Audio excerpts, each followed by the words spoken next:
Tarnya. Alhamdulillah. Boleh disapa dulu dong Ibu muridnya. Oke, terima kasih Mbak Anin. Oke, makasih ya. Assalamualaikum warahmatullahi wabarakatuh. Terima kasih. Apa kabar hari ini anak-anak SMA 8 dan SMA yang lain? Semoga tetap baik-baik, sehat, ceria selalu di rumah. Hari ini belajar daringnya kita live di YouTube RRI Pro 2 Pontianak dan langsung di radio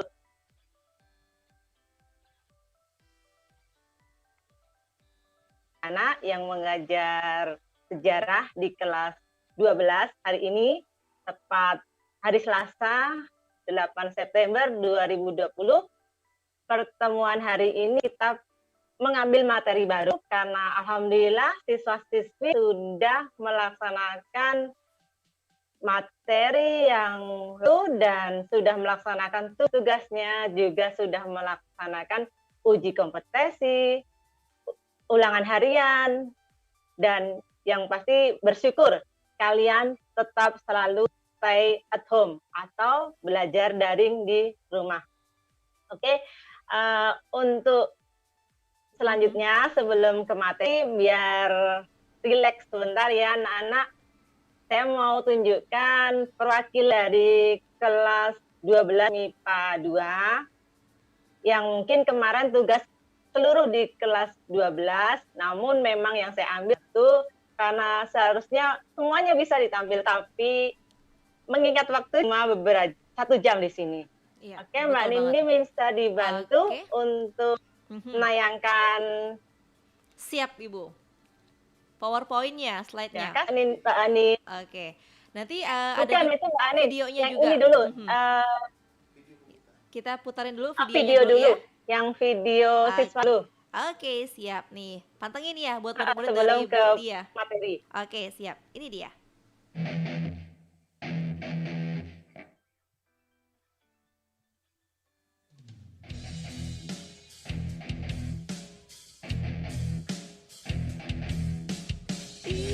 Indonesia merah darahku, putih tulangku, menyatu dalam semangatku. Indonesia detak jantungku, denyut nadiku, terpadu dalam cita-cita.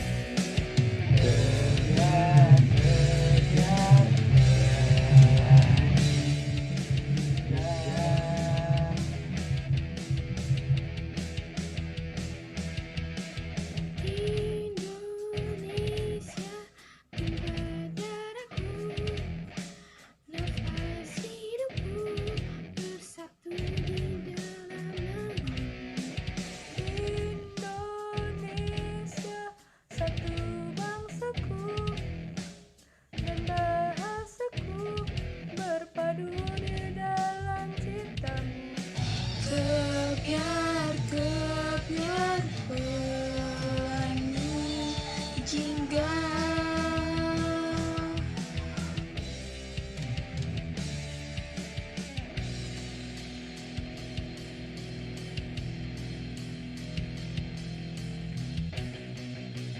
ku sisihkan layar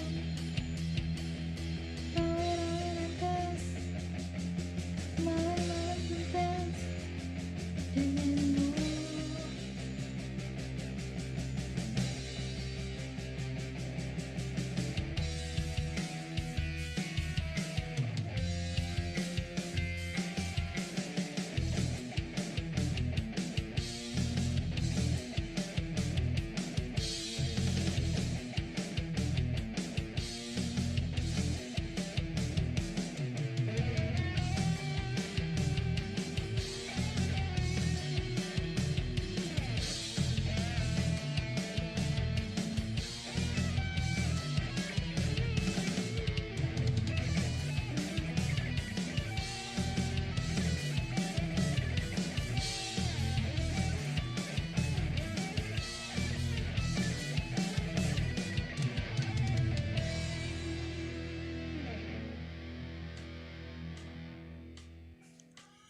Indonesia, merah darahku, putih tulangku, menyatu dalam semangatku.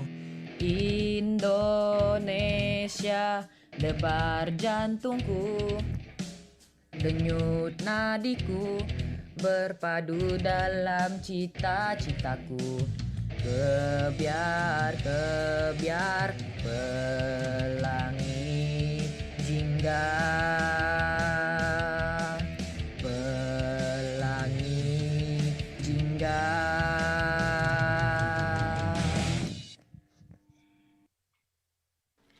Oke, itu dia sahabat kreatif ya, perform dari murid-murid dari Ibu Dia nih sahabat yang menyanyikan lagu Indonesia. Aduh ya Ibu ya, kreatif ya Ibu ya. Aduh, ini kapan Alhamdulillah. pembuatannya Ibu? Kalau boleh tahu? Ini tugas ini di minggu terakhir bulan Agustus. Oke, di bulan kemarin ya Ibu ya. Dan ini kayaknya nggak semuanya nih Ibu ya, perwakilan aja. Perwakilan, karena sebenarnya Uh-huh. kalau dikelompokkan nanti banyak sekali karena Iya kami betul. ada 7 kelas di kelas 12-nya. Betul nih. Aduh, ini ya kreatif ya Ibu ya, dan mereka udah yang pede banget ya Bu ya. Biasanya kan udah yang Alhamdulillah itulah men- ini pasti nilainya 100 nih mencari dari kepedean itu susah Mbak. Itulah. benar banget. Ini pasti dapat nilainya 100 dari Ibu Dia ini. Alhamdulillah. Alhamdulillah. Alhamdulillah. Insya Ai- Allah nanti Oke, siap. 100 untuk siswa-siswi semuanya yang pasti yang sudah memenuhi syarat. Alhamdulillah ya. Oke, Alhamdulillah. baiklah Ibu Dia, kayaknya langsung saja kita masuk ke materinya Ibu ya, karena waktunya juga sudah Oke, menunjukkan pukul 10 lebihnya 21 menit. Oke, saya persilakan untuk Ibu Dia menyampaikan materi kita di pagi hari ini.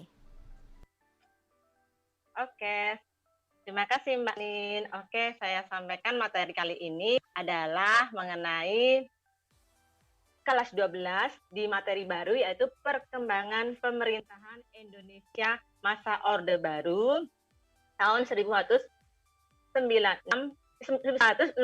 sampai 1198. Ya. Untuk slide-nya boleh ditunjukkan Mbak Nindi. Oke, PowerPoint. Ibu. Namun Sudah ready. tujuan pembelajaran ini ya, tujuannya dulu siswa wajib menjelaskan akhirnya pemerintahan Orde Baru. Siswa bisa mendeskripsikan penataan kehidupan berbangsa dan negara. Siswa dapat menjelaskan ciri-ciri pokok kebijakan pemerintahan Orde Baru, dapat menjelaskan dampak menguatnya peran negara terhadap kehidupan bermasyarakat, dan dapat menjelaskan dampak polusi hijau. Unratnya sudah. Halo? Iya, sudah Ibu. Mbak Di, Sudah sudah ready. dimulai ditunjukkan? Iya, sudah ready Ibu. Oke, terima kasih. Oke. Oke. Jadi itu ada foto Bapak Presiden Soeharto di mana didampingi ajudannya. Slide selanjutnya tentang lahirnya pemerintahan Orde Baru. Ya. Lahirnya Orde Baru diawali dengan dikeluarkannya Surat Perintah 11 Maret 1166 yang merupakan tonggak Orde Baru yang berlangsung pada tahun 1166 sampai dengan 1998. Dalam jangka waktu tersebut, ekonomi bangsa Indonesia mulai berkembang pesat. Meskipun hal itu terjadi juga praktik korupsi yang merajalela. Jadi arti dari Orde Baru pada waktunya itu adalah suatu tatanan keseluruhan kehidupan rakyat, bangsa, dan negara yang dilakukan kembali kepada pelaksanaan Pancasila dan Undang-Undang Dasar 1945 secara murni dan konsekuen. Ya, di mana Presiden Soekarno mengeluarkan surat perintah yang ditujukan kepada Letnan Jenderal Soeharto selaku Menteri Panglima Angkatan Darat. Mbak Anin, Iya, Ibu. masih itu bisa itu di Selanjutnya, oke. slide ke berapa ini ya? Ini masih yang pertama, lahirnya surat perintah. Ah. Oke, kita lanjut Oh, ya. lagi. Terus tujuan ya, Iya, ketujuan pembelajaran. sudah Ibu. Tujuan sudah. Oh, Jadi sudah. kita lanjut lagi Oke, ke lanjut. tindak Terus lanjut Super Semar. lanjut ke Video. slide video ya. Oke, siap. Oke, terima kasih. Video SP atau Surat Perintah 11 Maret 1966.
Wake up, everybody. No more sleeping in bed. No more backward thinking. Time for thinking ahead. The world has changed so very much from what it used to be. But there is so much hatred, war and poverty. Oh, yeah. Wake up, all the teachers. Time to teach a new way. Baby, they'll listen to what you have to say. 'Cause they are the ones who's coming up. The world is in their hands. But when you teach the children, teach them the very best you can. Oh, no, I won't get no better. Well, if we just let it be. No, no, no, no, no, no, no, no. No, I won't get no better. We gotta change the world, you and me. Gotta wake up all the doctors and make the old people well. 'Cause they're the ones who... Oke, nah itu dia untuk video surat perintah kemarin 1966, sahabat. Oke. Ibu dia. Iya. Oke. Oke. Kita lanjut lagi Ibu ya. Di mana video tadi? Jadi saya lanjutkan di mana video tadi adalah video tentang SP, Surat Perintah 11 Maret, di mana Soekarno memberikan surat perintah itu yang ditujukan pada Bapak Soeharto sebagai Menteri Panglima Angkatan Darat. Oke, lanjut. Di mana ada tindak lanjut dari Supermar. Nah, itu merupakan surat perintah di layar slide ya, di mana latar belakang dari surat perintah itu adalah aksi demokrasi menentang pemerintahan terpimpin pada waktu itu. yang selanjutnya, keamanan Presiden Soekarno terancam. Dan Presiden perlu memulihkan kewibawaan pemerintahan. Itu latar belakang dari SP. Selanjutnya isinya apa sih di surat perintah 11 Maret? Isinya yang pertama, mengambil segala tindakan yang dianggap perlu untuk terjaminnya keamanan dan ketenangan serta kestabilan jalannya revolusi. Yang kedua, menjamin keselamatan pribadi dan kewibawaan pimpinan presiden atau panglima pribadi dan kewibawaan pimpinan. Yang ketiga, melaksanakan dengan pasti ajaran pemimpin besar revolusi. Dampaknya apa Super Semar ini? Dampaknya kondisi keamanan negara berhasil dikendalikan. Wibawa tentara semakin meningkat dan Soeharto sebagai pemegang mandat Super Semar memiliki kekuatan politik. SP atau Surat Perintah 11 Maret 1966 ini sangat berkontroversi. Kenapa? Karena di dalam naskah itu beberapa tahun naskah yang asli dinyatakan hilang dan tidak jelas hilangnya surat ini oleh siapa dan di mana. Namun pada hari itu juga 3 perwira tinggi Yusuf, Brigadir Jenderal Basuki, dan Amir Mahmud menghadap Soekarno dan memaksa Soekarno untuk menandatangani Super Semar. Dan ketiga perwira itu menyampaikan laporan kepada Presiden tentang situasi di Jakarta.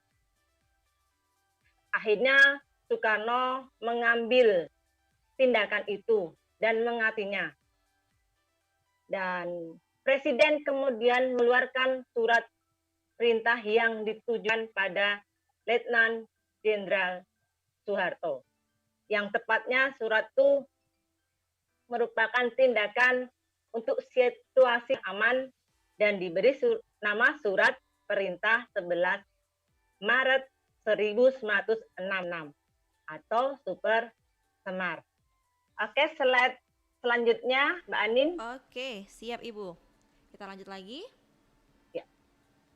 Ya. Ya, silakan Ibu.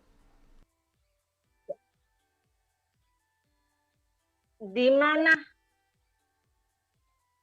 menata kehidupan berbangsa dan negara. Dalam upaya itu, kita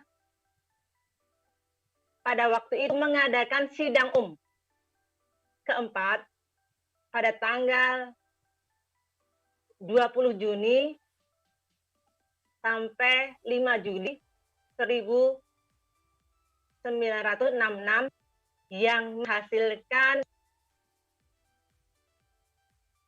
beberapa sidang. Slide sudah ada, di mana satu, pengesahan dan pengukuhan Surat Perintah 11 Maret 1966 atau Super Semar. Yang kedua, penegasan kembali landasan kebijaksanaan politik luar negeri Republik Indonesia. Yang ketiga, pembentukan Kabinet Ampera. Yang keempat, pemulihan penunjukan wakil presiden dan tata cara pengangkatan pejabat presiden, dan yang kelima pembubaran PKI dan pernyataan PKI dan ormasnya sebagai organisasi terlarang. Selanjutnya untuk slide berikutnya, Mbak Anin. Iya, sudah Ibu. Sudah. Ya, lanjut saja Ibu. Slide. Sudah. Oke, tentang pembentukan Kabinet Ampera. Sesuai dengan TAP MPRS nomor 8 1166, Letnan Jenderal Soeharto sebagai pengemban Super Semar membentuk Kabinet Ampera. Tugasnya apa saja? Tugas pokok Kabinet Ampera yang dikenal dengan Dwi Dharma, yaitu tugasnya yang pertama, di situ menciptakan stabilitas politik dan ekonomi dan program kerja yang disebut dengan catur karya. Nah, pembentukan Kabinet Ampera di mana stabilitas politik, ekonomi, dan program kerjanya dalam catur karya, yaitu yang pertama, memperbaiki kehidupan rakyat, terutama di bidang sandang dan pangan. Yang kedua, melaksanakan politik luar negeri bebas aktif untuk kepentingan nasional sesuai dengan TAP MPRS nomor 9 MPRS 1166. Yang keempat, melanjutkan perjuangan anti-imperialisme dan kolonialisme dalam segala bentuk dan manifestasinya. Itu adalah isi dari catur karya.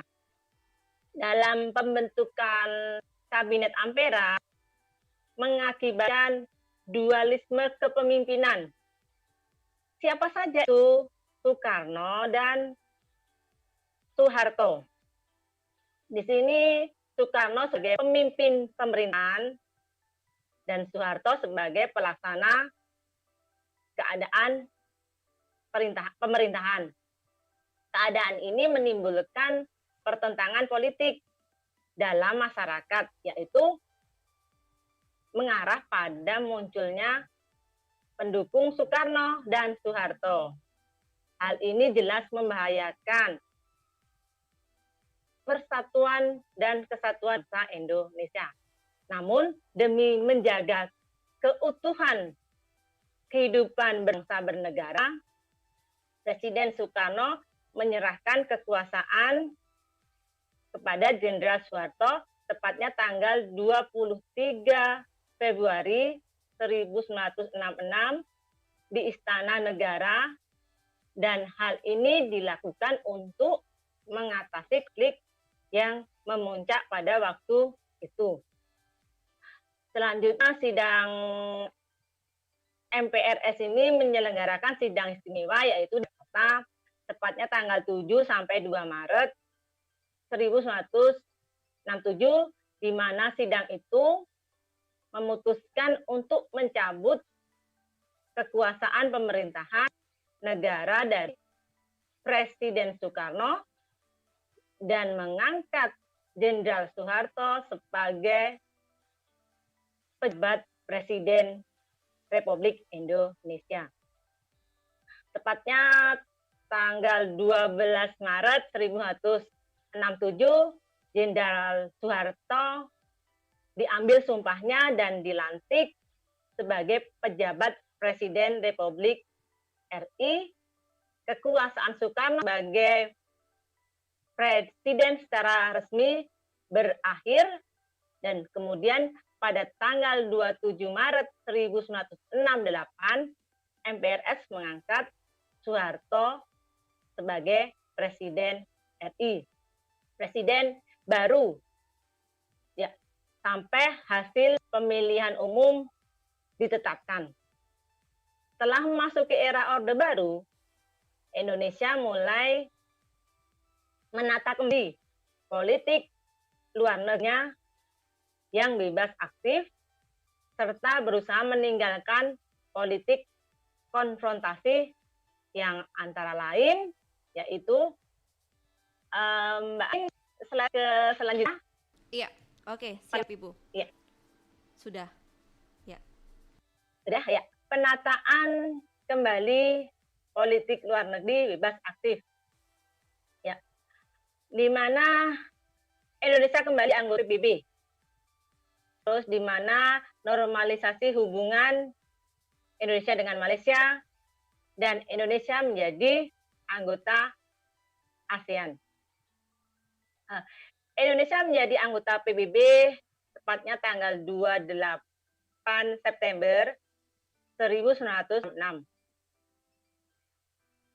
Normalisasi hubungan Indonesia dengan Malaysia yang untuk menandatangani persetujuan antara hubungan Indonesia-Malaysia itu tepat tanggal 11 Agustus 1906, di mana antara delegasi Indonesia diwakili oleh Bapak Adamli dan Malaysia oleh Tun Abdul Razak. Selanjutnya, Indonesia menjadi anggota ASEAN bersama dengan 4 negara Asia Tenggara yang berkumpul di Bangkok, di Thailand pada tanggal 8 Agustus 1967 untuk mendeklarasikan pembentukan Perhimpunan Bangsa-Bangsa Asia Tenggara atau disebut dengan ASEAN. Ya, diantaranya Indonesia, Malaysia, Muang Thai, Filipina, Singapura. Selanjutnya, di mana setelah selesainya Orde Baru menyelesaikan stabilitas dan rehabilitas khususnya di bidang ekonomi. Oke, lanjut slide ke pembangunan nasional, Mbak Anin. Iya, baik, Ibu. Pembangunan nasional. Oke. Terima kasih. Silakan Ibu. Pembangunan nasional. Di sini pembangunan nasional dilaksanakan secara bertahap. Setiap berlangsung selama 5 tahun yang disebut dengan pelita. Setiap pelita memiliki titik berat di bidang-bidang tertentu. Nah, sebelumnya pembangunan jangka panjang tahap 1 atau PJ tahap 1 itu isi tentang tujuan pembangunan nasional, landasan pembangunan nasional, asas-asas pembangunan nasional, pelaksanaan pembangunan nasional dalam PJPT 1, tiap tahap berlangsung 5 tahun yang disebut dengan pelita. Ya. Untuk PJP tahap 1 itu tentang tujuannya dan landasannya itu. Terus untuk pembangunan jangka panjang tahap 2, apa saja di mana dimulai pada pelita ke-6. Tepatnya dimulai tanggal 1 April 1994 sampai dengan 31 Maret 1999 itu pelita 6 yang merupakan tahapan tinggal landas. Di mana dari negara agraris menuju negara industri. Oh iya, ini slide ke berapa Mbak Nindin? Anin? Iya, ke pembangunan nasional. Masih tadi, tentang kita lanjut pembangunan lagi. pelita atau sudah ke Sekarang sudah slide yang selanjutnya pelita, ya? Ibu. Sudah pelita. Masih pelita kan? Iya, kita lanjut ke pelita Pelita 1, ya.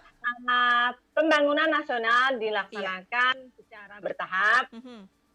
Oke, Sudah. terima kasih ya. Iya, Setiap Setiap tahap berlangsung selama 5 tahun yang disebut dengan pelita 1, 2, 3, 4, 5, dan 6.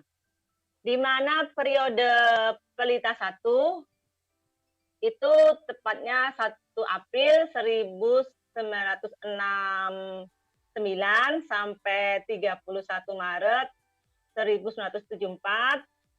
Pelita 1 itu bertujuan untuk taraf kehidupan masyarakat Indonesia serta meletakkan dasar pembangunan dalam tahap-tahap repelita berikutnya. Fokus pembangunan pada pelita 1 adalah bidang pertanian dan didukung oleh industri serta sektor pertanian tersendiri. Itu pelita 1. Untuk pelita 2,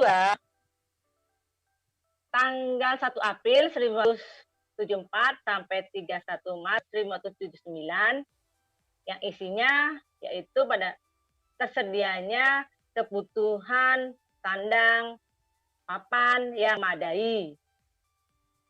Terus tersedianya bahan-bahan untuk perumahan, serta fasilitas umum.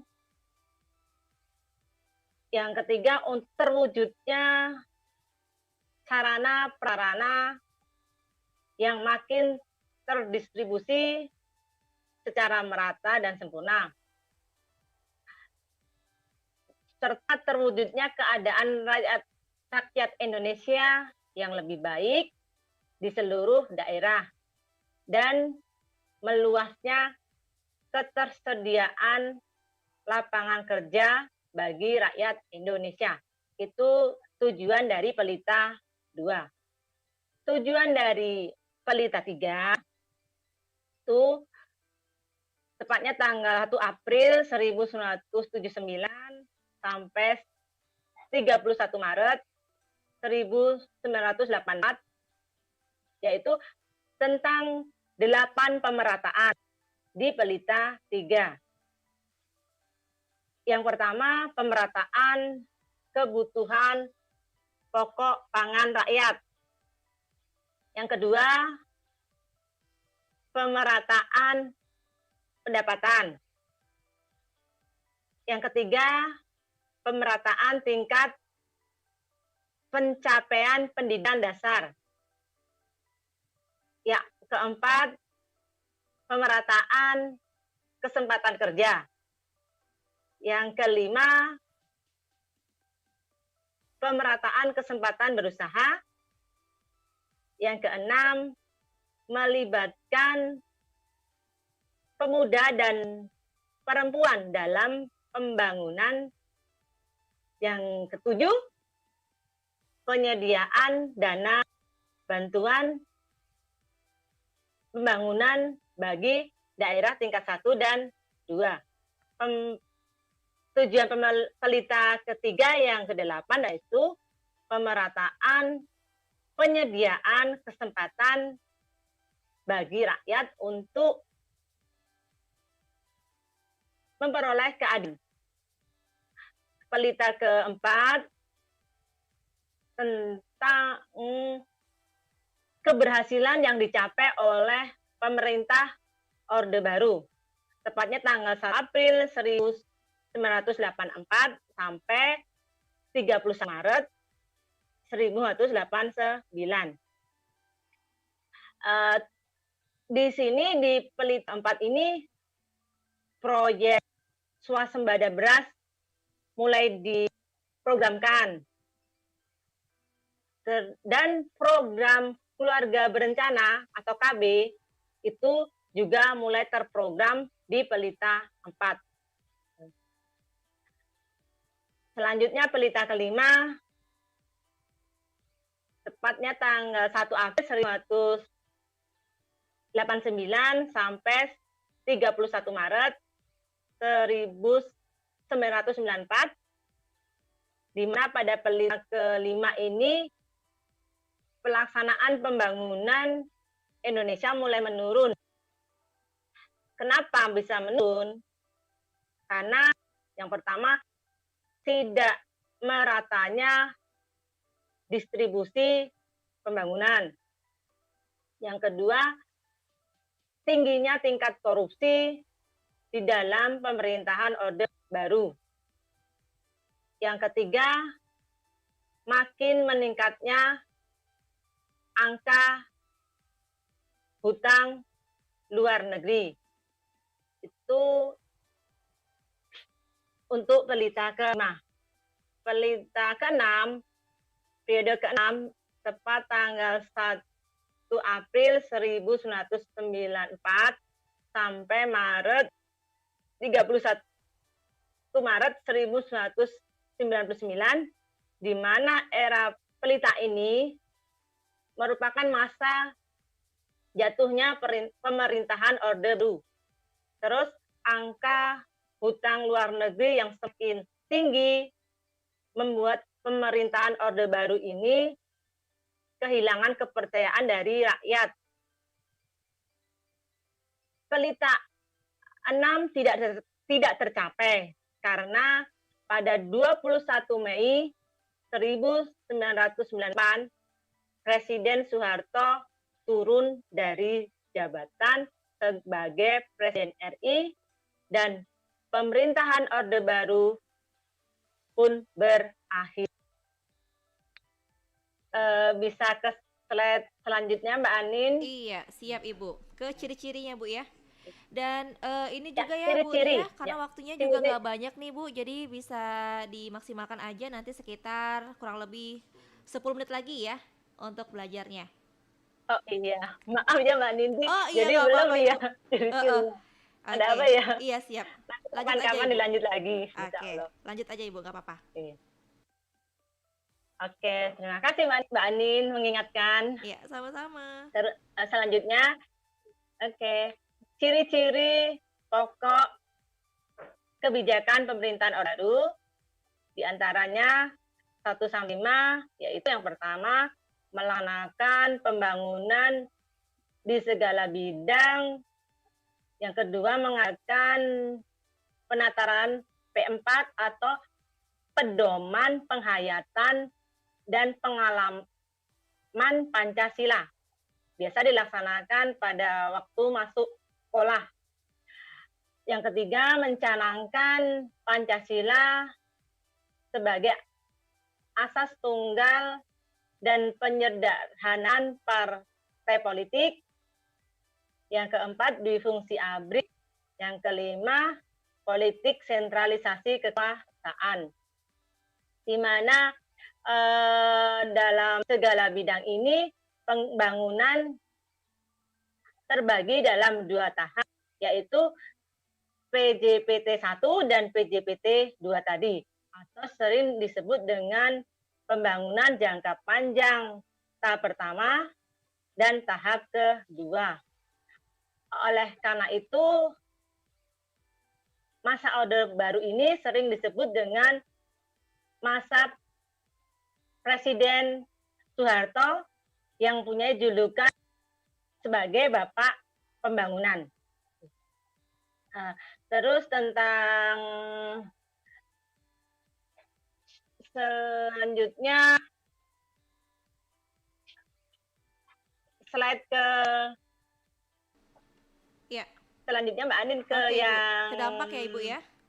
dampak menguatnya peran Oke, siap. negara. Ya, dampaknya ya. Oke, dampaknya apa sih?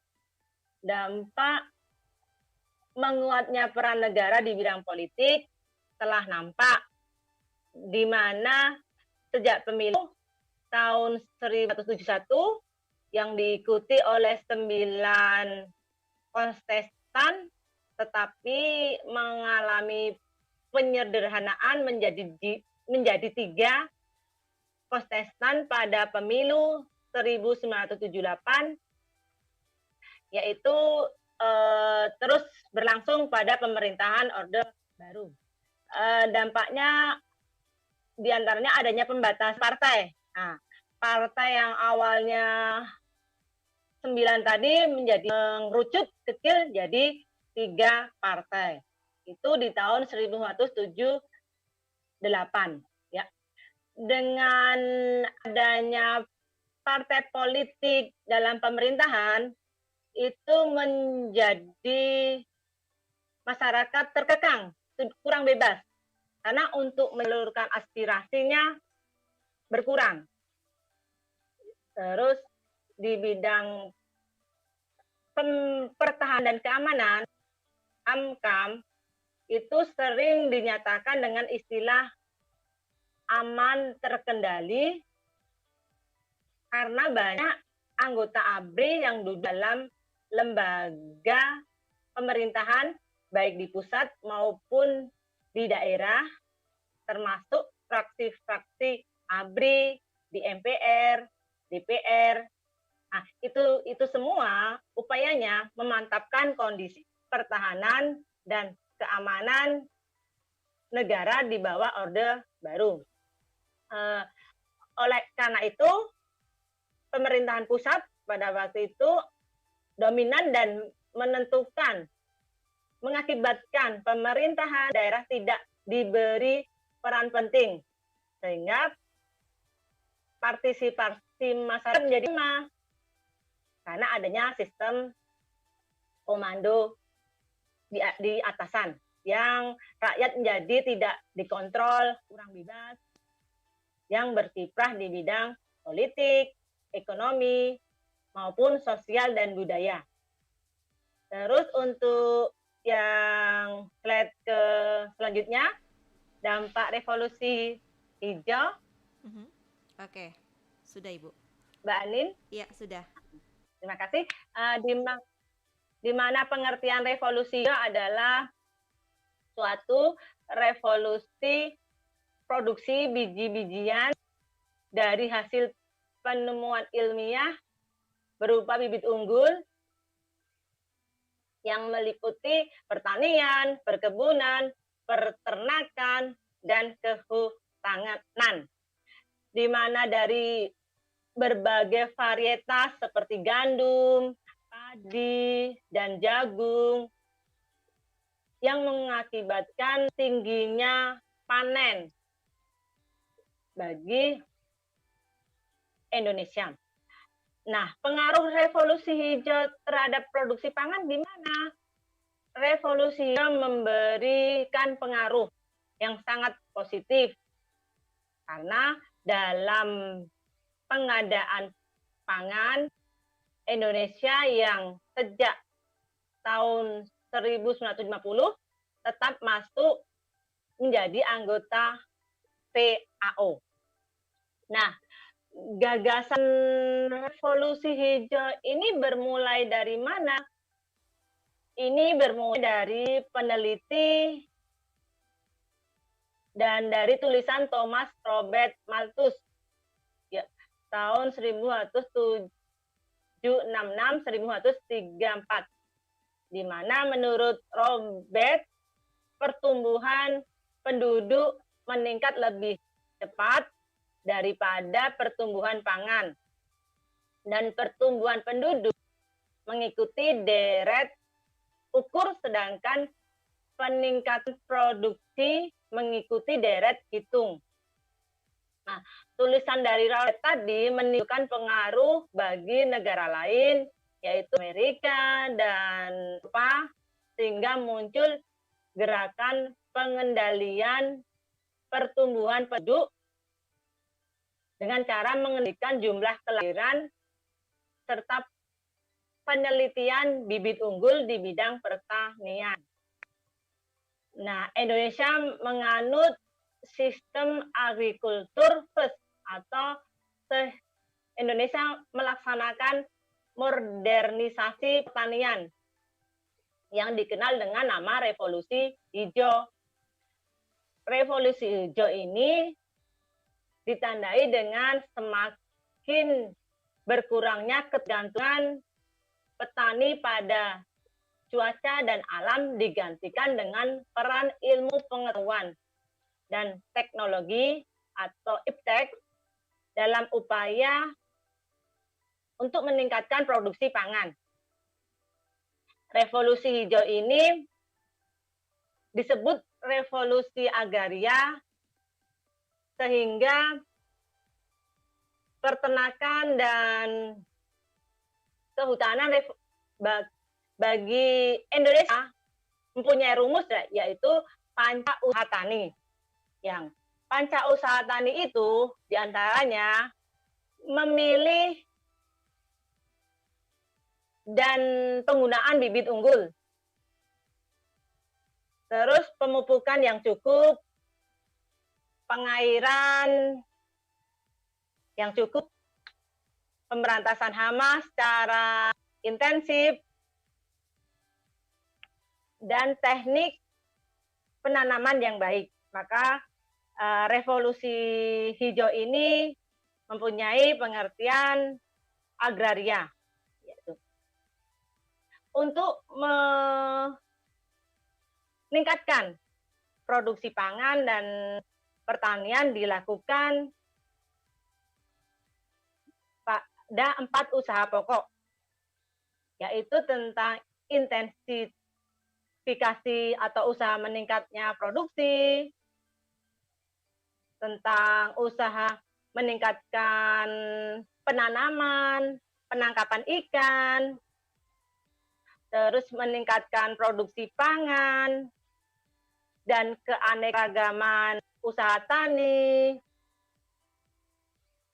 serta pemilihan daya, produktivitas, dan sumber daya pertanian yang sudah mulai kritis. Ya. Revolusi hijau ini memberikan pengaruh yang sangat positif, di mana dalam pengadaan pangan Indonesia berhasil, dan berkat bantuan PAO dan usaha yang gigih, baru pemerintahan ini merasa berhasil. Jadi Indonesia dikatakan negara agrari, negara berhasil, di mana mencapai pangan pada tahun 1988, yang pemerintahan Indonesia dapat mencapai swasembada pangan yang baik. Ya. Selanjutnya slide ke Iya, lanjut lagi Bu ya, berarti yang terakhir Ibu ya? Insya Allah yang terakhir. Ya. Oke, sudah Ibu, siap. Tapi ya lanjut ya. Iya, lanjut Ibu. Tentang perkembangan sistem informasi dan komunikasi dan transportasi serta dampaknya kehidupan bermasyarakat. Ya. Yang pertama tentang penyebaran informasi dan komunikasi pada masa Orde Baru. Yang kedua tentang SKSD, satelit, sistem komunikasi satelit domestik. Terus tentang radio yang digunakan untuk sarana informasi. Terus televisi dan sarana perhubungan. Jadi di mana perkembangan pada Orde Baru dimulai dari informasi, itu pada masa itu untuk kepentingan negara. Tujuannya apa? Tujuannya pembangunan nasional melalui surat kabar, siaran radio, majalah, dan televisi itu bisa dilakukan lewat informasi tersebut. Terus SKSD, Sistem Komunikasi Satelit Domestik Palapa. Itu merupakan sebuah satelit komunikasi yang dirancang dan dibuat oleh Higher Aircraft Company atau HAC, yaitu perusahaan umum telekomunikasi Perumtel untuk perusahaan yang berfungsi media komunikasi satelit. Selanjutnya radio. Radio seperti RRI, contohnya RRI Pro 2 Pontianak. Ini sebagai sarana penyampaian informasi, belajar, hiburan menyeluruh di Indonesia dan diselenggarakan oleh pemerintah seperti RRI dan radio swasta. Nah, makanya RRI di sini juga sebagai stasiun pemerintah yang dikelola oleh pemerintah daerah yang makin selalu sukses. Apalagi untuk Radio Pro 2 Pontianak yang selalu memberikan fasilitas ruang belajar bagi guru-guru, bagi semua kalangan, bagi siswa dan masyarakat sekitar. Ya, itu radio ya. Jadi sarananya sangat membantu. Selanjutnya untuk sarana televisi. Ya, di mana televisi pada waktu itu yang pertama adalah TVRI, Televisi Republik Indonesia yang lahir pada tahun 1961, terus dilanjut TV-TV swasta seperti RCTI, SCTV, TPI, dan lain. Nah, itu media komunikasi yang bisa untuk kita lihat sebagai hiburan, informasi yang mendukung untuk kita semua. Jadi seluruh Indonesia, masyarakat bisa memakai sarana-sarana tadi. Nah, untuk sarana perhubungan gimana? Ya, untuk sarana perhubungan, kelancaran perhubungan ini mencapai sasaran, yaitu di mana sarananya satu, meningkatnya produksi dan jasa, terus memperlancar arus informasi, memperlancar arus barang, memperlancar arus wisata. Itu untuk sarana perhubungan. Jadi pembangunan sarananya pada masa Orde Baru dibangun dengan adanya jalan, jembatan yang menghubungkan satu daerah ke daerah lain, kota, desa, ya, daerah produksi pemasaran dan sebagainya, itu sebagai sarana perhubungan yang dapat dikatakan relatif murah, bagus, dan terjangkau. Cepat seperti ada bis, kereta api, dan sarana-sarana yang lain seperti oplet juga. Untuk itu kita sebagai bangsa harus berterima kasih karena dengannya Orde Baru kita juga telah merasakan pembangunan yang sudah sangat terlaksana dengan bagus, kita menikmati, tinggal melestarikan, menjaga. Maka bagi kita semua harus benar-benar merawat sampai saat ini, jangan sampai ada yang membuat kesalahan atau kerusakan. Itu Mas, di mana masa Orde Baru juga dampak positif bagi masa Indonesia modern saat ini.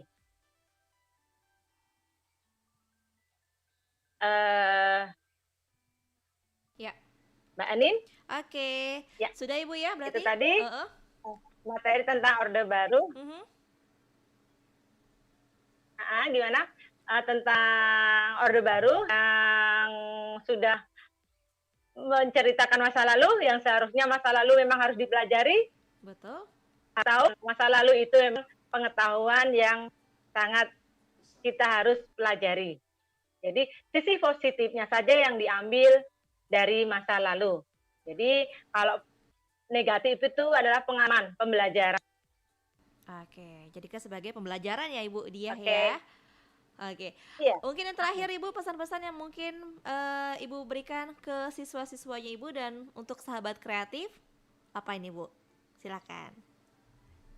Kesimpulannya, bagi siswa-siswi harus tahu gimana kita harus bisa menjelaskan lahirnya pemerintahan Orde Baru, penataan kehidupan pemerintahan Orde Baru, yang intinya kita simpulkan Super Semar, Surat Perintah 11 Maret 1966 merupakan titik awal muncul dan berkembangnya kekuasaan Orde Baru. Pemerintahan ini berupaya untuk mengatasi dan meningkatkan kesejahteraan rakyat Indonesia melalui revolusi hijau dan pengembangan industri serta program-program pembangunan nasional. Jadi kita harus selalu tahu tentang Orde Baru berdampak pada Indonesia yang sudah modern. Ya, itu saja, Mbak Anin. Oke deh. Ada yang Mhm. itu, ya? Apa Ibu? Hmm, Gimana? ya. Iya, sudah Bu ya berarti ya untuk belajar kita Ada di pagi hari siswa ini. yang itu nggak nanya gitu. Belum ada Bu, hanya menyimak semuanya saja ini materi dari Ibu. Tapi banyak banget sih Bu yang Alhamdulillah. udah yang sudah hadir ya. Alhamdulillah, karena emang hari ini di kelas 12, tepatnya 3 jam pelajaran saya. Fokuskan di Oke. sini, cuma yang bisa mengikuti mungkin beberapa yang Iya, mengikuti iya. karena Mhm. jadwalnya kan bentrok gitu. Oke, seperti itu. Oke, nggak kerasa Ibu ya, sudah lewat juga waktunya. Dan di sini saya ucapin terima kasih buat Ibu Dia yang sudah memberikan Sama-sama Mbak Anin, terima materi. kasih atas kerjasamanya.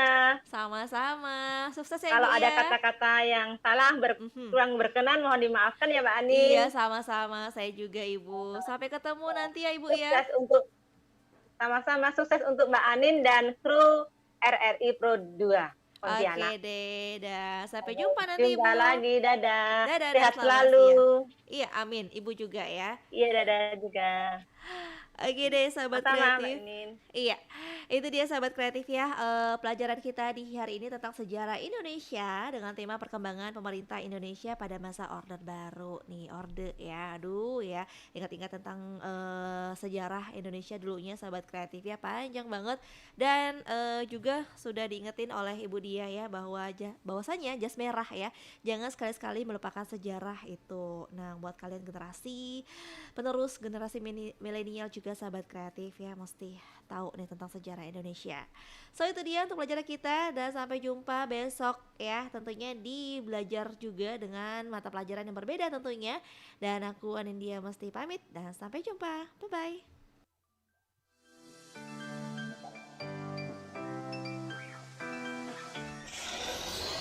Anda sedang mendengarkan Belajar di RRI.